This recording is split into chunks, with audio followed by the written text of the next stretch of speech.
বন্ধুরা, তোমাদের কাছে চলে এলাম একটা ছোট ভিডিও নিয়ে। আজকে আমাদের বাড়িতে বিশ্বকর্মা পুজো। হ্যাঁ, তোমরাও আমাদের সঙ্গে থাকো। হ্যাঁ, আমাদের চ্যানেলটা বেশি করে দেখো, সাবস্ক্রাইব করো, শেয়ার করো, লাইক করো, আর কমেন্ট দিয়ে কমেন্ট করে জানাইও আমাদের আজকের ভিডিওটা তোমাদের কেমন লাগলো। তাহলে এবার ভিডিওটা শুরু করছি। বলি ঠাকুমা, এই বিশ্বকর্মা পুজো এসে গেলেই ব্যাস মনে হয় দুর্গা পুজো এসে গেল। আর বলি ঠাকুমা, তোমাকে কি সুন্দর লাগছে গো। বাবা, তোমার চুলটা কত লম্বা ছিল, এত ছোট হয়ে গেল কি করে? আর তুমি দেখি কোপা করতে, এখন দেখি চুলটাকে কিরকম বাবারই কষ্ট করেছো। কি সুন্দর লাগছে, মনে হচ্ছে আবার একবার বিয়ে দিয়ে দিই। আর বলিস না, এই যে আমার নাতবু নাতি নাতনি এদের সব ভাইনার জন্য দেখ না, চুলটা কেমন কি সব করলো মেশিন দিয়ে, চুলটাকে সোজা করে তারপর চুলটাকে কেটে দিল। বললো এরকম ভাবে আর অত লম্বা চুল রেখে তোমার কাজ দিই। আর দেখ না, সাজতে চাই, এই বুড়ো বয়সে কি আর সাজতে ভালো লাগে? এই নাতি নাতনি আর নাতবউরাই তো সাজালো, তা বললাম দে, তবে সাজাচ্ছিস যখন ভালো করে সাজিয়ে দে। ভালো লাগছে বলছিস, তা ভালো। আর তুমি কেন এই বাচ্চাটাকে নিয়ে বসে আছো? অত ঘুমিয়ে পড়ছে দেখছি। আর বলি, তোমার কি প্যারে উলেটা নাকি ছিল, তো সেটাই তো পাশে রাখতে পারতে, তাতেই তো শুয়ে দিতে পারতে, ভালো হতো নাকি? এই কোলে কতক্ষণ নিয়ে থাকবে বলো তো? আর বলবেন না দিদি, এখন জেগেই ছিল, কোলেই তো জেগে শুয়েছিল, এই এখন ঘুমিয়ে পড়লো। আর দেখুন, বাড়িতে এই ঘরের মধ্যে একা শুয়ে রেখে দিয়ে আসবো, ওই জন্য এখানে সবাই যখন আছে ওকেও নিয়ে চলে এলাম। আর দুদিন পরে ও তো আবার বড় হয়ে গিয়ে দাদা দিদিদের সঙ্গে খেলা করবে।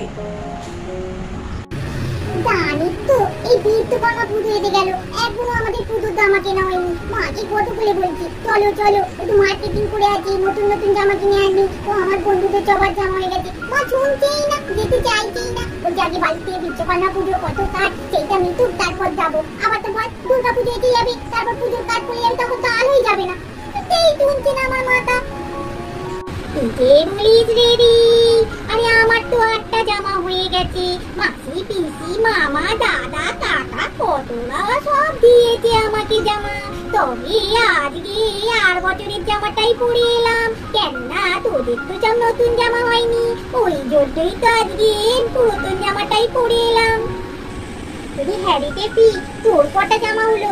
আমাদের তো এখনো হয়নি। মামা, দাদা আর কাকা কেউই দিচ্ছে না আমাদের জামা, তাই মাকে তো কবে থেকে বলছি জামা কিনে নিয়ে নিতেন।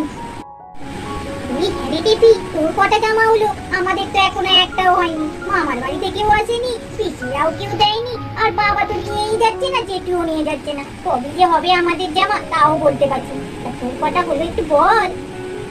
আর ব্রিদা, আমার মাই তো জানিস কত কিনতে, একটা জামা কিনে দিতেই যে কত কিছু পোয়াতে হয় চার বলে পারছে। আমার দিদা জামা দেবে, বাবা আমার মামা নাকি জামা দেবে, যা কিনতে আমার মা তেমন আমার দিদারাও তেমন। কি করি কি জানি, এবারে তো মা বলছে তোদের সঙ্গে নাকি মার্কেটে নিয়ে যাবে, তো ভালোই হবে। তোরা নাকি বড় দোকানে সব কিনতে যায়, তাহলে এবারে তোদের সঙ্গে গিয়ে ভালো একটা জামা নিয়ে নেবো। তুই তো বললি 8টায় পুজো করতে আসবি, এখন কটা বাজে? 10টা। তোর প্রত্যেকবারই দেরি হয় রে আমাদের বাড়িতে পুজো করতে আসার সময়। সত্যি তোকে আর বলে বলে পারবো না, এই দুর্গা পুজোর সময় যেন দেরি করিস না, ঠিক টাইমে পুজো করতে আসিস। আর বলো না ঠাকুমা, কি করবো বলো? তোমার বাড়িতে কি শুধু বিশ্বকর্মা পুজো হয়? কত জায়গায় বিশ্বকর্মা পুজো হয় বলো তো, সেখানে যেতে হয়। তারপরে তো আশপাশে রান্না পুজো। কি যে বলো, আজকের দিনে একটু দেরি হবে না? এত রাগ করলে হয়? এই বিশ্বকর্মা পুজোর দিনটা না খুব আনন্দ লাগে। এই যে গুলিওয়ালার কম্পিটিশন হয়, তাই জন্য। তা আজকে কার সঙ্গে তার কম্পিটিশনটা হবে বলতো? আগের বারে তো আমি উড়েই চলে যাচ্ছিলাম। আরে কার সঙ্গে আর কার কম্পিটিশন হবে? এখানে তো সবাই আমরা বন্ধু, আমাদের সঙ্গে কার কম্পিটিশন হবে? নে নে, ঘুড়ি ওড়াবি তো উড়িয়েই নি, আর তাড়াতাড়ি চলে যাবো। মাংস ভাত হয়েছে আজকে, আবার আনন্দ করে খাবো না সবাই? কি যে বলি তোরা, এবারে ডেকেছি আমিও একটা গুলি নিয়ে এসেছি। আমার মা বলেছে তোদের সঙ্গে কম্পিটিশন করবে।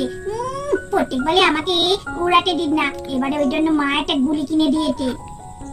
আরে এই রে, আমিও আজকে গুণি ওড়াবো তোদের সঙ্গে।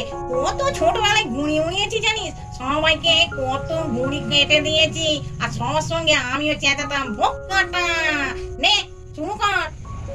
এই দেখ, এই তোর জেঠুকে দিয়ে না মাঞ্জা দিয়েছি, আজকে তোদের ঘুড়িগুলো কেমন কাটবো।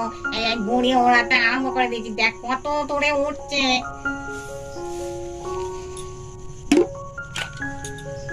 ওরে বাবা রে, আমার পাটা ভেঙে গেল ঘুড়ি রে।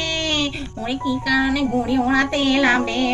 ও বাবা রে বাবা, মনে নেই আমার বয়স হয়েছে, বুঝেছিস? ওরে মা, এই তুমি যে কি হলো গো, তুমি দেখতে গুলি ওলাতে গিয়ে নিজেই বোকাটা হয়ে গেলে। আমাদের ভিডিওটা এখানে শেষ করছি, টাটা।